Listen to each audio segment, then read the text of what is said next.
यास्याङ्के च विभाति भूधरसुता देवापगामस्तके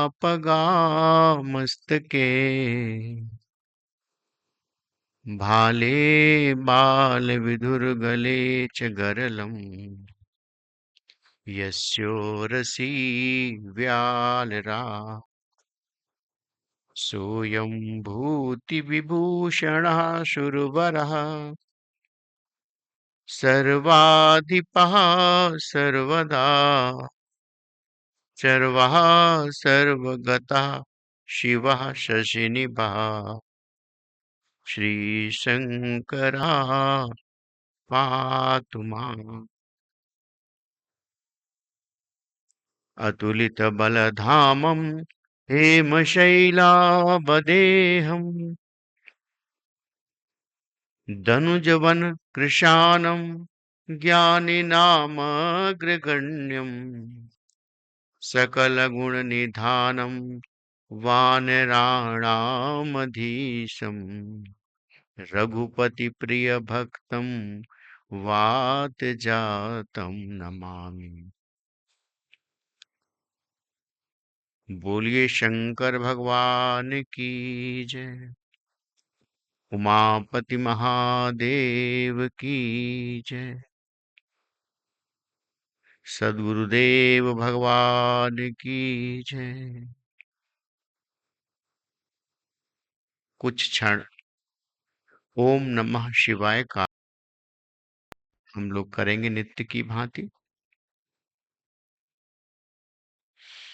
ओम नमः शिवाय। हरि ओम नमः। ओम नमः शिवाय। हरि ओम नमः शिवाय। ओम शिवाय। हरि ओम नमः शिवाय। ओम नमः शिवाय। हरि ओम नमः शिवाय। ओम नमः शिवाय। हरि ओम नमः शिवाय। ओम नमः शिवाय।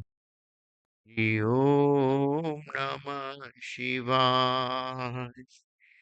ओम नमः शिवाय। हरि ओम नमः शिवाय। ओम नमः शिवाय। हरि ओम नमः शिवाय। ओम नमः शिवाय।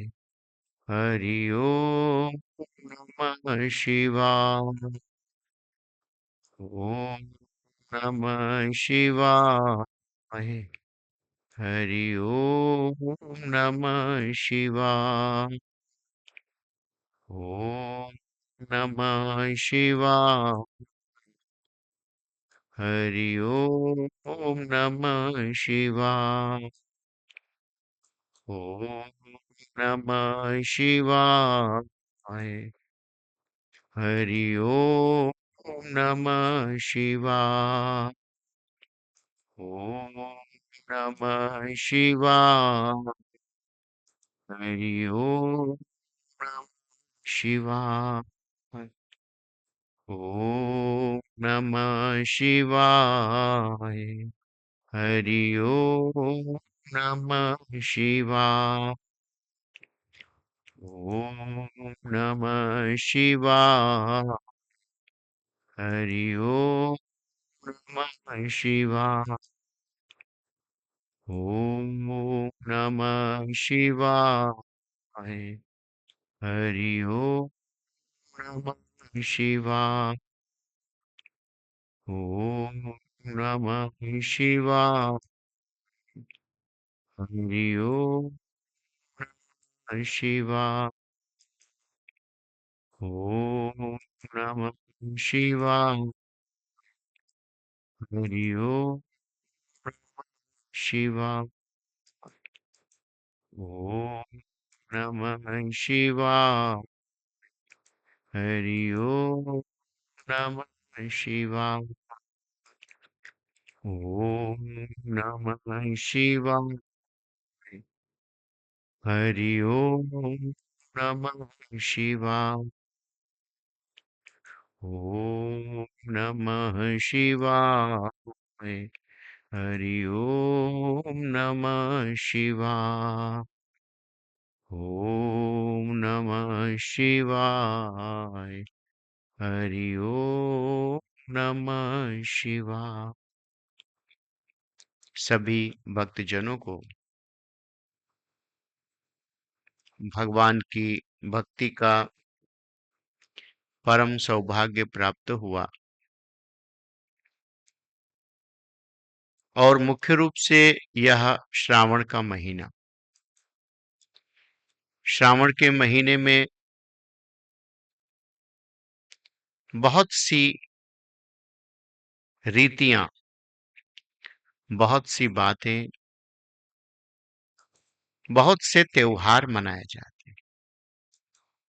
ऐसे त्योहारों का हम लोग दर्शन करते हैं। वैसे तो यह सावन का महीना निश्चित रूप से त्योहारों का महीना है, जिसमें भगवान शिव अपनी कृपा से हमको, आपको आच्छादित करते हैं। और भगवान शिव की कृपा हो जाती है तो हम और आप आनंदित हो जाते हैं। एक के बाद एक त्योहार आता है और उन त्योहारों का हम लोग नित्य आनंद प्राप्त करते हैं। उत्सवों का महीना है ये, श्रृंगार का महीना है। स्त्रियां अपने मायके में जाकर के मेहंदी आदि से श्रृंगार करती हैं। जो हरे रंग की मेहंदी कालांतर में लाल हो जाती है। संपूर्ण प्रकृति श्रृंगार करती है। मां पार्वती भगवान शिव के लिए श्रृंगार करती है। तो पूरी प्रकृति श्रृंगार के लिए है। देखो, प्रकृति भी सारा श्रृंगार करती है। पानी बरसता है और पानी बरसने के बाद जितने भी लोग हैं, किसान हो, परिवार हो, कोई भी हो, वह सब आनंद के साथ अपना जीवन व्यतीत करते हैं। जितने भी प्राणी हैं, वह गर्मी के ताप से पीड़ित रहते हैं और जब ऐसा समय आ जाता है तो वो आनंदित हो जाते हैं।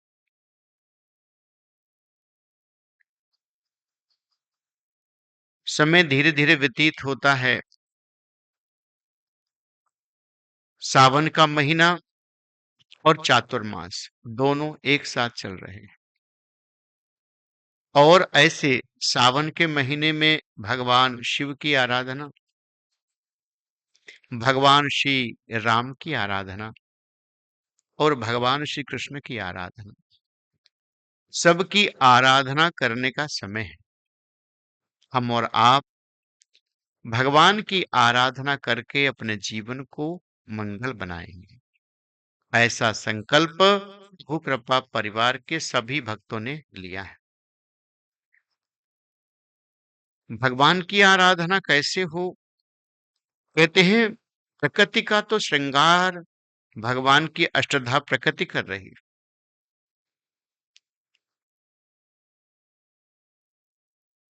मां पार्वती भगवान शिव का श्रृंगार कर रही और भगवान शिव मां पार्वती के श्रृंगार का प्रतीक्षा समय है ये।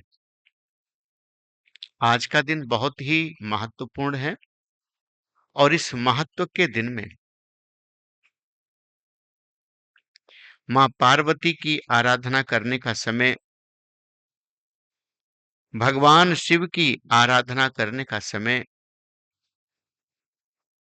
भगवान श्री कृष्ण की आराधना करने का समय। आज हरियाली तीज है और इस हरियाली तीज पर आप सभी को बहुत बहुत शुभकामनाएं। हरियाली तीज पर हमारे देश में माताएं और बहनें भगवान शिव की पूजा करती हैं। आज ही के दिन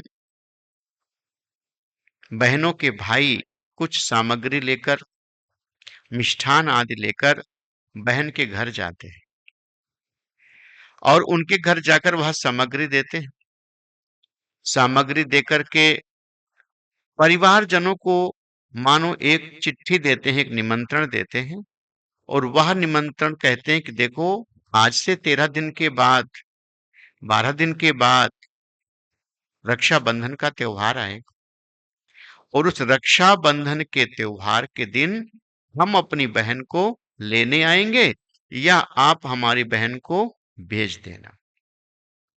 तो हरियाली तीज एक इनविटेशन कार्ड भाई अपनी बहन को देने चाहता है, उनके परिवार वालों को देने जाता है कि देख बहन, आज हम आए हैं और रक्षाबंधन के दिन तुम आ जाना या हम आपको ले जाएंगे आकर। तो बड़ा सुंदर पर्व है। संतों से हमने सुना है कि माँ राधा रानी एक बार बहुत निराश, उदास, अपने परिजनों की प्रतीक्षा में, मन नहीं लग रहा था और वही हरियाली तीज का दिन था। तो उनकी सखियों ने उनके लिए एक सुंदर झूला बनाया और ऐसा झूला बनाया, फूलों का झूला, और उस झूले पर माँ राधा रानी को बिठा लिया। जब माँ राधा रानी उस झूले पर विराजमान हो गई तो सखियों ने पीछे से माँ राधा रानी को झुलाना प्रारंभ किया और जैसे ही माँ राधा रानी झुलाने को प्रारंभ हुए तो घटना ये घटी कि उसी समय भगवान श्री कृष्ण आ गए और माँ राधा रानी को पीछे से धक्का देने लगे कि तुम भी इस क्रम में मेरे बिना धक्का लगाए, मेरे बिना झूला झुलाए यह क्रम पूरा नहीं होगा, यह क्रम पूरा नहीं होगा। तो भगवान ने आज हरियाली तीज के दिन ही माँ राधा रानी को झूला झुलाया। कहते आज के दिन जो लोग झूला झूलते हैं, हरी हरी मेहंदी अपने हाथों में लगाते हैं, माँ पार्वती की पूजा करते हैं, उनके जीवन में दुख नहीं आता, वो सदैव सुखी रहते हैं। तो आज के दिन हमें माँ पार्वती की आराधना, भगवान शिव की आराधना नित्य करना है और शिव पुराण का श्लोकम वा श्लोक वार्धेन वा, एक श्लोक सुने, आधा श्लोक सुने, हमें नित्य उस श्लोक का दर्शन करें। ये सावन का महीना है जिसमें भगवान शिव और पार्वती, माँ राधा रानी, भगवान श्री कृष्ण, भगवान श्री राम और माँ सीता, ये सब वो दृश्य है जिसको हम लोगों को दर्शन करने जाना। जैसे ही घर में भाई आता है, बच्चे दौड़ते हैं, मामा आ गए, मामा आ गए, मामा। तो माँ भी जानती है कि मामा आ गए, तो बच्चे भी जानते हैं अगर मामा आए तो पकवान खाने को मिलेगा। माँ मामा के लिए पकवान बनाती है, बच्चे भी प्रसन्न होते हैं कि देखो हमारे घर में आज हमारे मामा आ गए हैं। तो आज हमें उनका सुंदर व्यंजन और पकवान खाने को मिलेंगे। जब माँ पार्वती शिव की आराधना कर रही थी, एक 1000 वर्ष बीतते जा रहे थे। एक 1000 वर्ष में हिमाचल का कहना था कि बेटी एक काम करो। बोले क्या? बोले हम चाहते हैं कि तुम भगवान विष्णु से विवाह कर लो। भगवान विष्णु बड़े श्रेष्ठ हैं और भगवान विष्णु से विवाह कर कर तुम सुखी हो जाओगे, उनके पास सब कुछ साधन है। और माँ पार्वती ने ठान लिया था कि देखो कुछ भी हो जाए, कोटि जन्म लग रगर हमारी, और बरहु शंभु नत राहु कुंवारी। मैं तो भगवान शिव का ही वर्ण करूंगी, चाहे कितना भी समय बीत जाए। इसलिए उन्होंने क्या काम किया, उन्होंने ये विचार किया कि देखो हम ऐसे घने जंगलों में चले जाएंगे, ऐसी गुफाओं में चले जाएंगे कि कोई हमें ढूंढ नहीं पाएगा। तो घने जंगलों में चली गई, हजारों वर्ष बीतते चले गए। पार्वती तपस्या करती रही और वहां रेत का शिवलिंग बनाती थी और रेत के शिवलिंग की पूजा किया करती थी। उस रेत के शिवलिंग की पूजा करते करते मां पार्वती भगवान शिव को मनाती रहती थी। और आज हरियाली तीज के दिन भगवान शिव प्रकट हुए और प्रकट होकर के उन्होंने मां पार्वती की इच्छा को पूरा किया। पार्वती मैया की इच्छा को पूरा किया। मां पार्वती ये बात जानती थी कि आज महादेव प्रसन्न हुए। तब से लेकर आज तक जितनी भी स्त्रियां हैं अपने मन चाहा जो पति चाहती हैं, तो उसके लिए वो भगवान शिव और मां पार्वती की उपासना किया करती हैं। भविष्य पुराण में ऐसा वर्णन आता है कि मां पार्वती ने इस तृतीया के दिन पर अपनी पत्नी को प्रसन्न करने का सबको आशीर्वाद दिया कि जो स्त्रियां यह हरियाली तीज का व्रत करेंगी, उनके पति उन्हें बहुत प्रेम करेंगे। यह बात चंद्रमा की 27 पत्नियां थी, लेकिन उनमें से एक थी रोहिणी, और रोहिणी इस बात को जानती थी। वह अक्षय तृतीया का व्रत किया करती थी और पुराण बताते हैं कि चंद्रमा उन 27 पत्नियों में से केवल रोहिणी को प्रेम किया करता था, शेष को प्रेम कम किया करता। तो हमारे जीवन में क्या श्रेष्ठ हो जाए, क्या और अच्छा हो जाए, भगवत कृपा कैसे हो जाए, इसका हमें दिन रात जतन करना है। नित्य हमारे जीवन में भगवान शिव की प्राप्ति हो जाए। देवी पार्वती पूर्व जन्म में दक्ष की बेटी थी और वह दक्ष की बेटी सती के नाम से प्रसिद्ध हुई और प्रसिद्ध होकर के वह भगवान शिव को अपना पति रूप माना। और जब पति रूप माना, उनके पिता को यह बात पसंद नहीं थी, लेकिन फिर भी मां सती ने अपनी जिद, अपना भजन, अपने पूजा के आधार पर भगवान शिव को पाया। और जब भगवान शिव को पा लिया, दक्ष प्रसन्न नहीं हुए। लेकिन एक दिन की बात है, उन्होंने यज्ञ किया तो भगवान शिव को नहीं बुलाया, उनका अपमान किया। पार्वती आई और पार्वती आकर के अपने पति के अपमान को देखा तो दक्ष प्रजापति के सामने ही अपनी छोटी उंगली कनिष्ठिका में से अग्नि जलाई और वहीं धू धू कर कर जल गई। भगवान शिव को पता चला तो वो आकर के उन्होंने यज्ञ को विध्वंस करवाया वीरभद्र के द्वारा। फिर भगवान शिव अपने कंधे पर मां पार्वती का शव लेकर के पूरे ब्रह्मांड में घूमते रहे। भगवान विष्णु आए, उन्होंने अपने चक्र से सती का पूरा शरीर टुकड़े टुकड़े कर कर विश्व में बिखेर दिया। आज भी आप देखते हैं, कहीं मलेशिया में खुदाई होती है, कहीं अफगानिस्तान में खुदाई होती है, वहां भगवान शिव का शिवलिंग ही प्रकट हो जाता है। ये हमारे सनातन धर्म की प्राचीन परंपरा है। तो जब सती का शरीर जल रहा था तो उसी समय पूछा भगवान विष्णु ने क्या चाहती हो? तो उन्होंने कहा महाराज, सती मरत हरिसन बर मांगा, तो जन्म जन्म शिव पद अनुराग। बोले हम अगले जन्म में भगवान शिव की अर्धांगिनी बने। तो भगवान विष्णु कहने लगे कि देखो ऐसा ही पिता चाहती हो जैसा दक्ष था, पिता भी वही चाहती हो?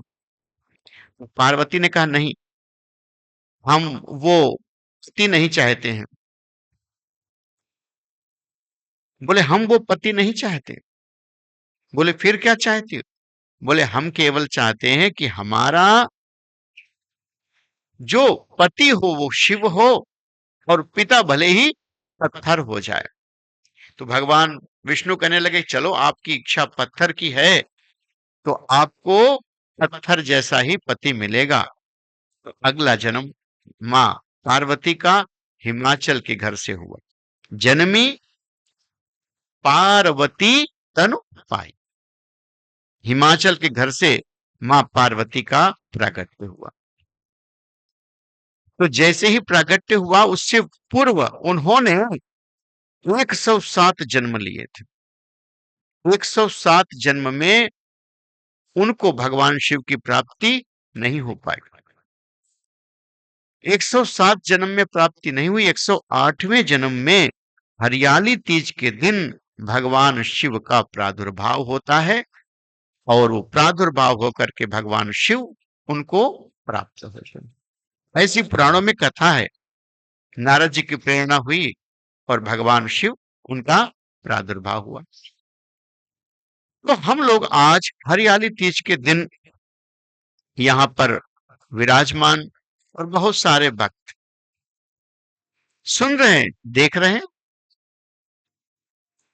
और करते कराते अपने जीवन में भगवान शिव या कृष्ण को पाने का नित्य जतन करते हैं। भगवान शिव मिले, भगवान कृष्ण की प्राप्ति हो, ऐसा हमारे मन में विचार रहता है। कल हम लोग भगवान शिव के सुंदर पुराण को सुन रहे थे। उसमें हम लोगों ने देवराज का सुंदर आख्यान सुना था। तो देवराज के आख्यान को सुनकर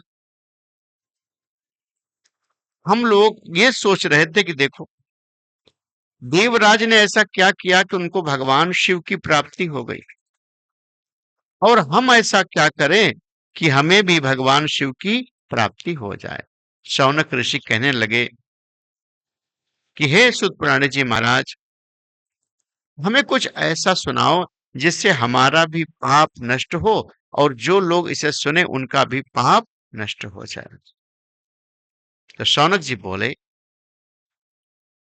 सूत सूत महाभाग सर्वज्ञोसि महामते, तत्प्रसादात कृतार्थो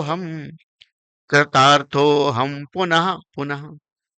बोले आपके प्रसाद से हम कृतार्थ हो गए, और कुछ ऐसी कथा हमें आप सुनाओ जिससे हमारा और भी जीवन अच्छा हो जाए। सूत पुराण जी कहने लगे सुनो, हम आपको ऐसी गाथा सुनाते हैं जिसे आपने इससे पूर्व कभी सुनी नहीं होगी। संत बताने लगे कि समुद्र के किनारे एक वास्कल नाम का गांव था। समुद्र निकटे देशे ग्रामो बास्कल संग कहा। एक बास्कल नाम का ग्राम था। वहां जितने भी लोग रहते थे वो सब ब्राह्मण थे, लेकिन कोई पूजा पाठ नहीं करता। पूजा पाठ न करने से उनका जीवन नरक जैसा। कोई काम करता था, कोई व्यापार करता था। ऐसे में एक वहां पर सबके सब, एक ही नहीं, दुष्टा दुर्विषयात्मानो निर्दयवा, ऐसे लोग थे जो किसी को कुछ मांगते नहीं थे, टिल लोग थे। तो जब ऐसे लोगों का दर्शन हुआ तो संत महापुरुष वो तो दयालु होते। संतों ने विचार किया कि इनके कल्याण के लिए कुछ होना चाहिए। साधु संत आते थे, लेकिन उनका प्रभाव वहां बहुत कम पड़ता था। उस गांव में एक ब्राह्मण रहता था। वह ब्राह्मण भी पाप कर्मों में रत रहता था। उसका नाम था बिंदुक। बिंदुक नाम का ब्राह्मण अपने ब्राह्मण कर्म में कोई भी रुचि नहीं दिखाता था, व्यापार का काम करता था। और एक दिन की बात है, एक उसकी पत्नी थी जिसका नाम था चंचुला। दोनों पति पत्नी रहते थे। अब गांव के सारे लोग अपनी मति अनुसार काम करते थे, न पूजा न पाठ। समय बीतता गया, पैसा बढ़ा और वह बिंदु विचार में लग गया। सा दुरात्मना महापापी सुधारोपी कुमार्गम। वो कुमार्ग पे चलने लगा, जुआ खेलता, व्यभिचार करता। ऐसे करता देखकर उसकी पत्नी ने उसके पति से ही प्रेरणा लिया और वो भी कुमार्ग पर चल पड़ी। दोनों आपस में झगड़ा करते और झगड़ा करते करते उनका जीवन ऐसे ही कलेश में बीतता रहा। बहुत कलेश में जीवन हो गया। एक दिन की बात है, पति पत्नी में क्लेश बढ़ा तो दोनों ने निश्चय कर लिया कि तुम भी पाप कर्म करो और हम भी पाप कर्म करो। लेकिन दोनों एक दूसरे की बाधा नहीं बने। दोनों व्यभिचार में डूब गए। समय बीतता चला गया। बिंदुक एक दिन व्यापार करने गया और वहां उसकी मृत्यु हो गई। चंचुला भी ढूंढते ढूंढते गई, एक मंदिर के किनारे पड़ी रही। वहां उसे ज्वर आ गया और ज्वर में वो शिव पुराण की कथा सुनती रही। और शिव पुराण की कथा में ऐसा वर्णन बताया जाता है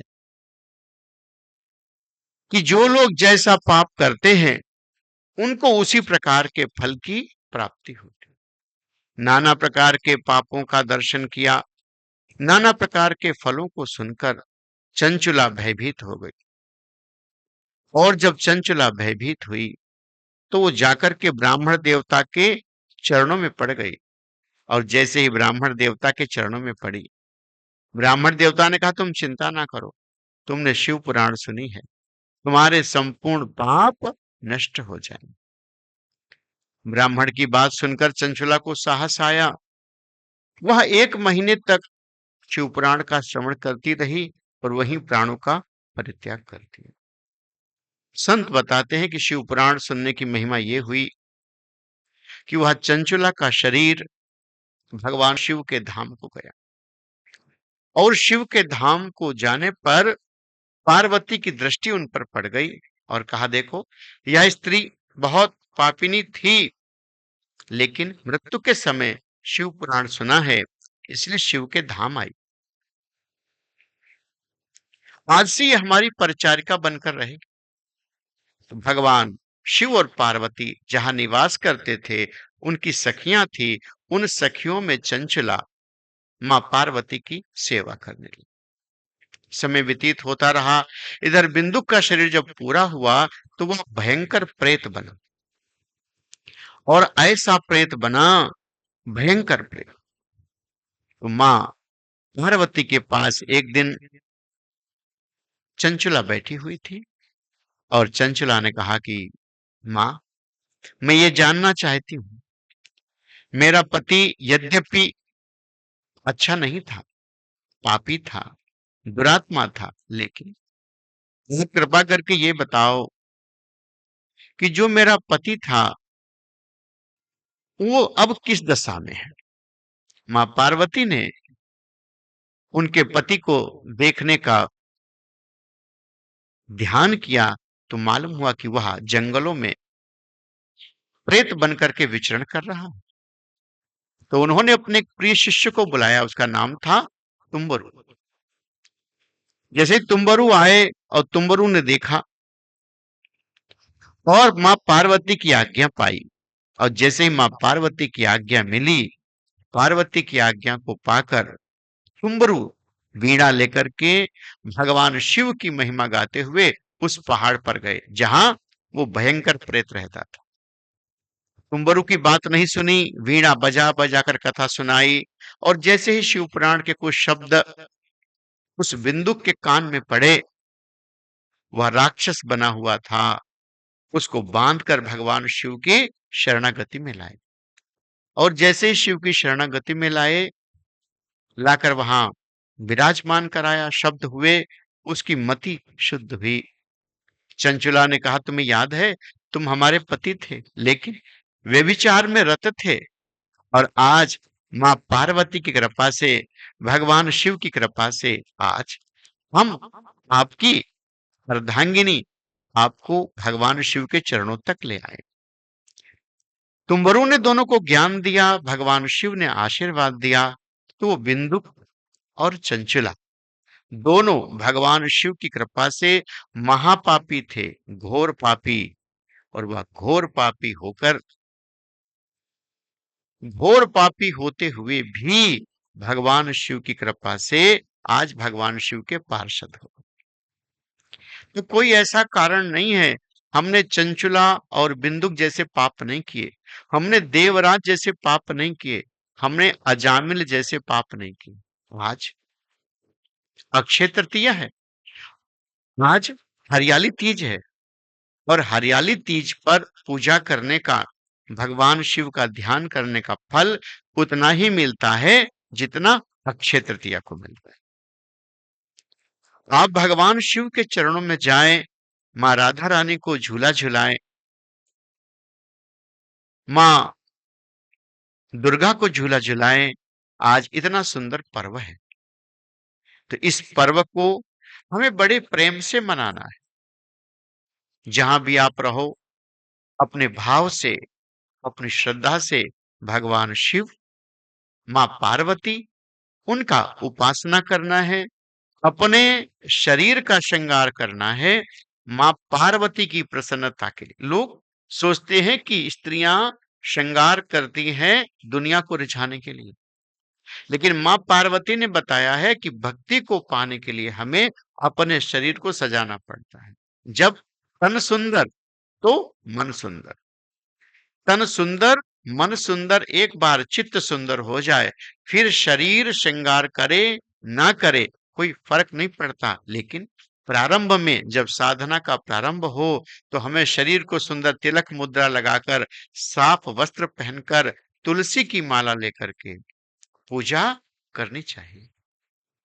तो आप लोग नित्य पूजा करें। आज हरियाली तीज की आप सभी को बहुत बहुत शुभकामनाएं। आपका जीवन मंगलमय हो, भगवान से ऐसी हमारी प्रार्थना है। आज के लिए इतना ही। अभी प्रश्नोत्तरी में हम आपके साथ आएंगे, और वह प्रश्न हमारे आपके व्यक्तिगत होंगे। तो इस भाव के साथ एक बार पुनः आप सभी को हरियाली तीज की बहुत बहुत शुभकामनाएं। आज के दिन भगवान को चिट्ठी लगाओ कि हे प्रभु, हम आपकी सेवा करें। अपने घर में झूला डालो और उस झूले पर झूलो। संत बताते हैं कि जब चिंता बहुत हो, समस्या दिमाग में बहुत हो, तो हमें झूला झूलना चाहिए, भगवान के नाम का झूला। और भगवान के नाम का झूला अगर हम झूलते हैं, तो आप निश्चित मानिए, भगवान के नाम का झूला अगर हमने झूला है, तो हमें उन चिंताओं से, उन समस्याओं से निश्चित मुक्ति मिल जाती है। ऐसा परमात्मा हमको संज्ञान देते हैं। तो आइए इन्हीं भावनाओं के साथ हम परमात्मा का स्मरण करते हुए, उनको याद करते हुए, उनके साथ आत्मसात करते हुए हरियाली तीज की एक बार पुनः बहुत बहुत शुभकामनाएं। आप सबको बहुत बहुत मंगल, आशीर्वाद।